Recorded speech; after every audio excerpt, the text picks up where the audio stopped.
This is WLBT, Jackson, Mississippi. At 5 o'clock, join us for Tony Brown's Journal. Today, it's what you look like that counts. Fair 88 degrees in Jackson at 3 o'clock.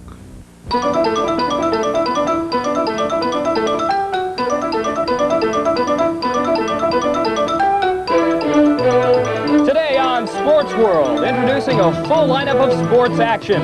In the leadoff position, from Marinewold, Africa, USA, Redwood City, California, it's International Championship Water Ski Jumping, featuring the high-flying 16-year-old Sammy Duvall in the men's division, as well as the current women's national overall champion, Dina Brush. Batting second from Lake Tahoe, Nevada, the World Karate Association full-contact karate bouts, including the World Championship battle in the 145-pound division between Benny the Jetter Giddens and Floridian Rick Simmerly. This marks the first time in 2 years that Benny the Jet has defended his title outside the Orient.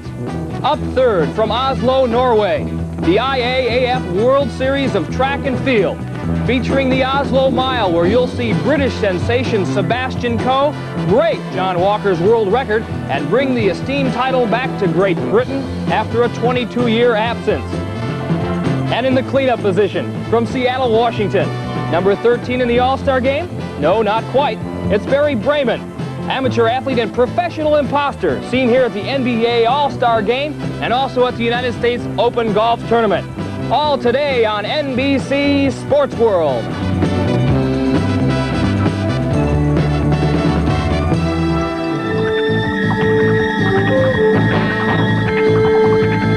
This is NBC Sports World, and today it's brought to you by Schlitz. Beer makes it good, Schlitz makes it great.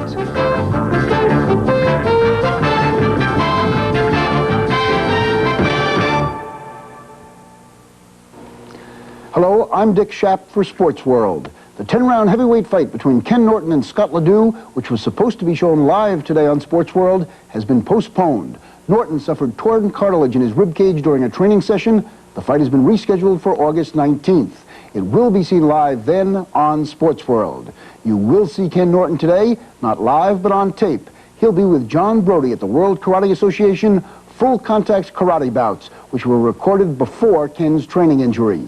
Also on Sportsworld today, the fastest mile ever run, plus a look at an all-star imposter. And now to Mike Adamle and Bruce Jenner with International Championship Water Ski Jumping in Redwood City, California.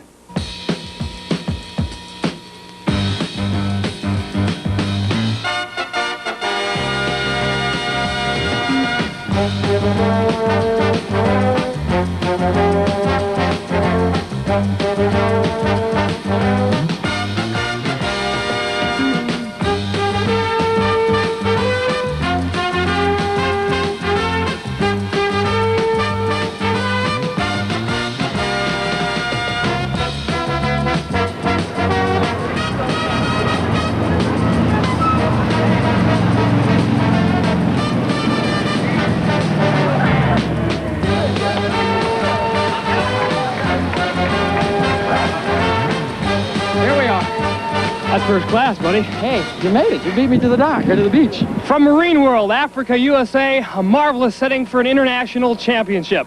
Water ski jumping, top-notch competition. I'm Mike Adamle. This, of course, is Bruce Jenner. And who's that? I think it's Najee, and we don't let Najee get too close. Oh, you know, this is a great setting here, and it's a great setting for water ski jumping. And this afternoon, we're going to see some of the best, although the best, Wayn Grimditch, who's the world record holder for 5.5 feet on these kind of jumps, is out of the competition. Yeah, it's unfortunate about Wayn. He's had a leg injury and been working hard and just hasn't had time to get ready for this one. The guy to watch is Sammy Duval, 16 years old. He comes from a skiing family. Camille Duval, his older sister, is also a world-class water skier, and he's one of the great ones on the way up. In the women's divisions, Linda Giddens, 28 years old, one of the veterans here in the jumping division, and is currently the world record holder at 128 feet. Hey, bud. Yeah, does he jump? I hope not. Oh, thank you. Thank you. That's just what I needed. One thing I know for sure, Bruce, the first competitor is on the dock right now, so let's get cracking. Definitely, let's get going. Nice to meet you, Najee. And that first competitor getting ready to start the men's semifinal competition is number 18, Robbie Kempton, 26 years old, from Tampa, Florida, and the current U.S. national jump champion. The distance of a jump is computed by a method called triangulation. Quite simply, there are 3 stations, and each marks the skier's point of impact and feeds it back to a master board where they come up with a very accurate reading. Robbie Kempton, also from the skiing family. Little brother Alan's a great jumper. Beautiful jump right there. Good jump by Robbie. Remember, when these skiers hit that ramp, they're traveling in excess of 60 miles per hour. And this is where they get that speed. They whip across the wake, hit that jump. They try to get as much lift as they can. Now watch Robbie right there. Pull that line right in to get that extra distance. He can sit down on the landing, but as long as he gets back up into skiing position and rides out the ride-out ball, it's a legal jump. Kempton propelled himself 155 feet on that one, and a skier in the semifinal competition can elect to take 3 jumps. However, if he's satisfied, he can pass. That's not the case with Robbie Kempton. He's going to go one more time. On this course, the boat whips the skier out and makes him get out as far as they possibly can to the opposite side of the boat. Right there, he's trying to slow down and get himself set up for that position. Now he accelerates. Oh, he loses it there.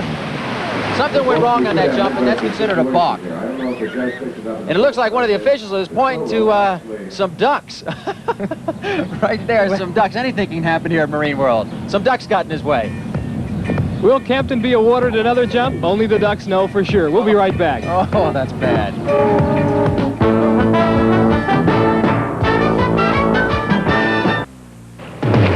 Mike Adamle and Bruce Jenner back in Redwood City, California for more international championship water ski jumping in the men's semifinal competition. A nice crowd has turned out on a beautiful sunny California day, and Bruce Jenner is down at the beach with Robbie Kempton. What's the word, Bruce?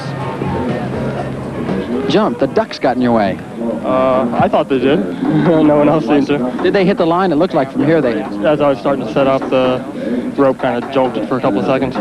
Was that the first time you've ever had a duck get in your way? That was the first. All right, Bruce, on his skis right now, one of the international jumpers, Joel McClintock from Canada. In the preliminaries, he registered a best jump of 151 feet. Mike, the way they determine when they make their cut, they look at the relationship of the boat to the ramp, and right there he decides that's when he should make his move. Oh! Oh! He went down hard. He should raise his hand to indicate he's okay. I don't see it. A little gesture right there. Looks like he's knocked the wind out of him. But he's nodding to the boat driver. He's okay. Skiers like to equate their sport to controlled disaster, but Joel, you don't have to prove us right here. Whoa, what a fall. Bruce has got him at the beach side. Joel, what happened on that second one? Oh, I had a little bit more speed than I could handle. I didn't get myself set in front of the ramp. I think I was crouched with my shoulders a little too low, and that was it. That's all she wrote, over the front. One of the favorites here at this international championship at Redwood City, California is Bob LaPoint from Castro Valley, California. He's a very big skier, 200 pounds. Is that a disadvantage or an advantage, Bruce? Watch when he comes across that wake. Watch where he uses that size and the strength right there to pull right to the ramp and gain so much speed. It's a beautiful jump. Fantastic jump by Bob LaPoint, very strong. The crowd was enthusiastic about that one. Let's see it again. Look at the strength right there as he comes across, pulling all the way to the ramp. Good lift right there. Look at that. He gets all the way above the horizon and floats back down. A stellar jump by Bob LaPoint, 169 feet. That's only 3 feet off the world record. 172 established by the great Wayn Grimditch, who did not qualify for the semifinals. Okay, this is the re-ride of Robbie Kempton. The judges decided that they're not going to let a few ducks stand in the way of Robbie Kempton make it into the finals, so they like to give him one more try. He's holding out there. Pulling across the wake, building up the speed. Good lift, he pulls in on the line. It's a long jump. Jumping is a dangerous sport. Mike Adamle had a chance to talk to Ricky McCormick, a great jumper, about safety equipment. 6 or 7 years ago, there were only a handful of jumpers who were in the 150-foot-plus range. Now there are many, many world-class performers. Part of the reason is the evolution of the ski. Right, skis came from wood jumpers into fiberglass. The main reason why they changed was because of the breakage that was happening in the wood skis, and the skiers having to change with the different flexes all the time.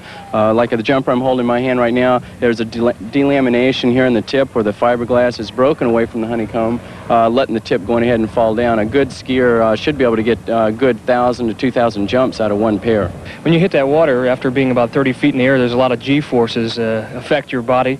You need some special equipment, and perhaps you could explain. Right, some of the special equipment that goes along, first of all, is a very thick jacket to protect the ribs and the upper rib cage, so when you are landing on the water at speeds at 60 miles an hour, it tries to slow down the breakage of the wind getting knocked out of you. Second thing that you'll see some of the skiers being used today will be helmets. You'll see them in different sizes and shapes. This is the most pronounced one. It's got holes through the sides to stop the bucketing. It is padded on the inside, and it's supported by 4 straps, so it won't come off when the landing occurs.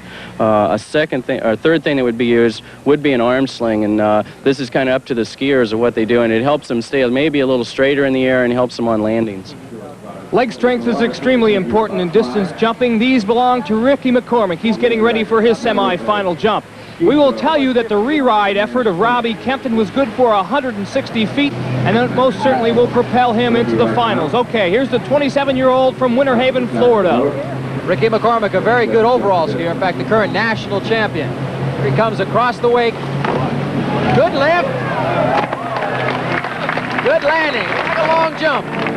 This is the first time we've ever had the opportunity to bring you this shot. A camera actually in the boat during competition as Ricky McCormick gets that lift off the end of the jump, keeps that rope tight, and comes down for that beautiful landing. He's going so fast, Mike, he lands in front of the boat. Ricky's distance, 160 feet. It's good enough to get him into the finals, and he's elated. No wonder. One jumper to go in the semifinals. 16-year-old Sammy Duvall from Greenville, South Carolina. Here's his approach. Oh, that's a beautiful jump, Mike. All the great jumpers have a tendency to have that float right in the middle of their jump, and only 16 years old, that man's got it. Bruce, they talk about hang time in football. Well, Duvall really displays hang time here. He literally floats through the air. 161 feet. That'll get him in the finals. And Bruce, with the weather conditions being so ideal here in Redwood City, is it possible we could see a record-setting performance? Well, with Bobby LaPoint, 169 in qualifying. That's only 3 feet off the world's record. You never can tell, and the competition is close. We'll be back to Redwood City, California for more water ski jumping, but first let's go to John Brodie and Ken Norton in Lake Tahoe, Nevada for full contact karate. John Brodie, Ken Norton, we're at the Sahara Tahoe Hotel. This is the site of the World Karate Association Full Contact Championships. And Kenny, I know in boxing there is a lot of similarity between this and the karate boxing that they're going through out there. But last year was your first trip to Japan. You saw a lot of this. Is there any real difference between the two? I was left with a very lasting impression. I found that they have a good coordination between the mind, the hands, and the feet. In boxing, we have the hands and the mind. You use your feet, but it's mainly for movement. In karate, you have the mind, the hands, and the feet are used for an offensive weapon and also a defensive weapon. And I was really amazed at that. So you're saying we'll see a lot of actions and all the limbs will be in action. And we'll be right back to this bout and a lot more bouts right here in the Karate World Association Full Contact Championships right after this.